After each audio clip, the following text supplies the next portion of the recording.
Welcome to the Reddit Chronicles. Today we will be reading from MaliciousCompliance. Our first post is by Riel. Car dealer tried to rip me off, ended up having to pay inflated maintenance bill themselves. This happened about 17 years ago in a major city in the very south of the Netherlands with a Renault dealership. I had a new job and we needed a second car. We bought a new Twingo, a car that went for about 12,000 euros. There were two stipulations in the contract when we bought the car. Number one was that we had to get financing through Renault, and number two was that 3 years maintenance was included. We financed a minor part for 3 years at 0% interest. After the first year, I took the car for its first service. I had about 12,000 kilometers on the odometer. When I dropped the car off, I was asked if there was anything that needed attention. I think I answered something like, "Do whatever you need to do." In the late afternoon, when I picked up the car, 3 rather bulky men were standing behind the service desk. I remember they were really focused on me when I was presented with the bill. The bill was for about 1,000 euros, and for a 1-year-old car with just 12,000 kilometers, I immediately understood what had happened.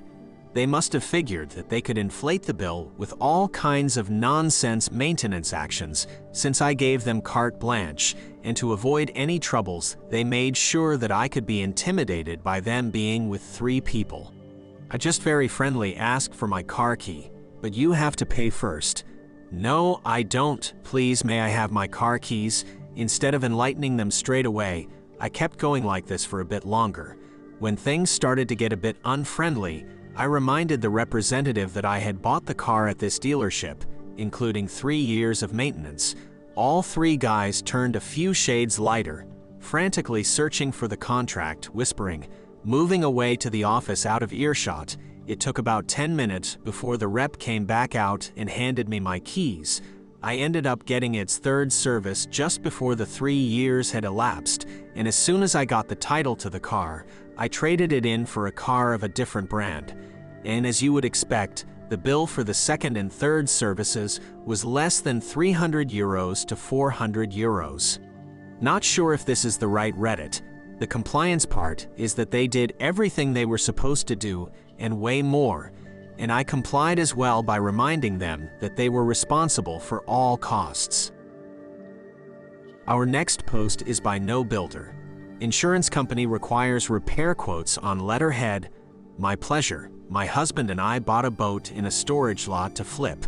We spent months of time and buckets of money to fix her up, and we were getting close to being done. The work included painting and rehabbing the mast, the stick that holds the sails, which was being stored in a cradle next to the boat. It was well inside our space, but it did extend beyond the boat itself a few feet, so we marked it with a neon orange safety cone. Just days after painting the mast, my husband called me from the storage lot with the news that someone had damaged it.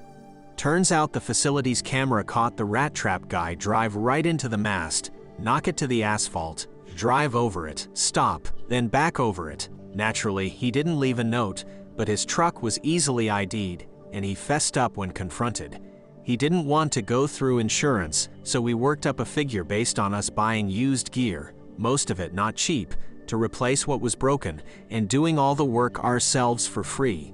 I think it was less than $1,000, and anyone who knows boats will know what a bargain that was.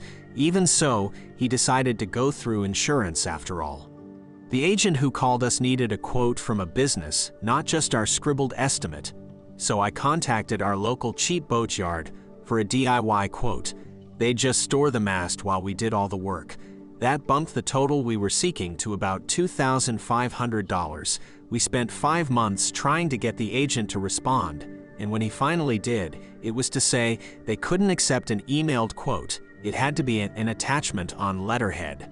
The rinky-dink yard only sends quotes in the body of emails because they have 0 forks to give.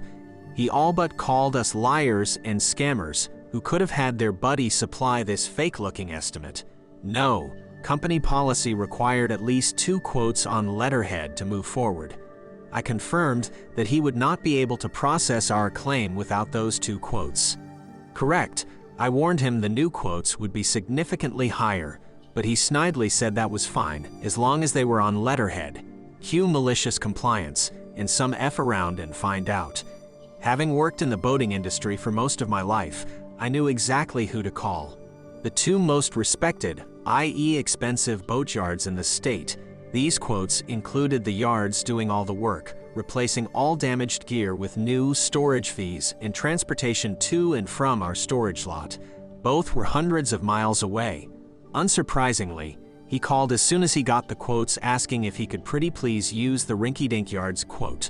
"Oh, you can't do that. You might get in trouble since it's company policy, right? We've got to follow all the rules lest someone think we're scammers, right?"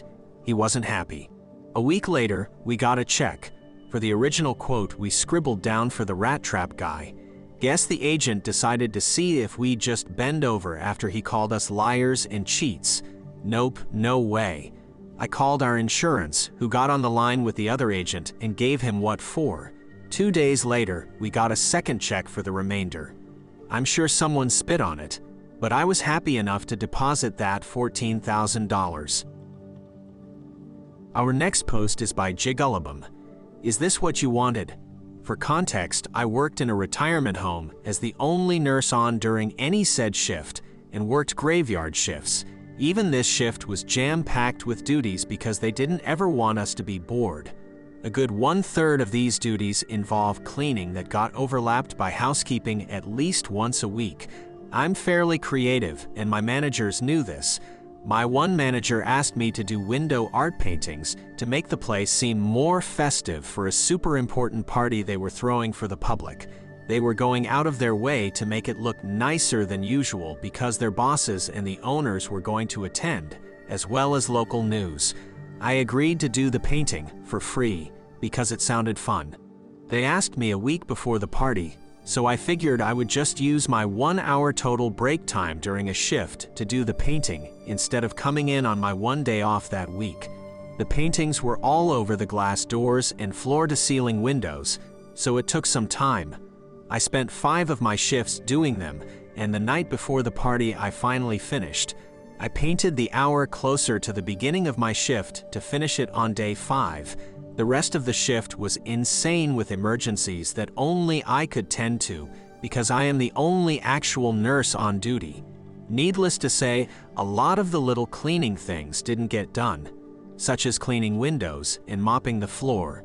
I left the manager a note of all the cleaning duties that I didn't have time for because I usually finish all my duties and like to keep them informed when I am unable to. I come in through the front doors on my last night shift and smile because the painting is exactly what I envisioned, and it's finally done.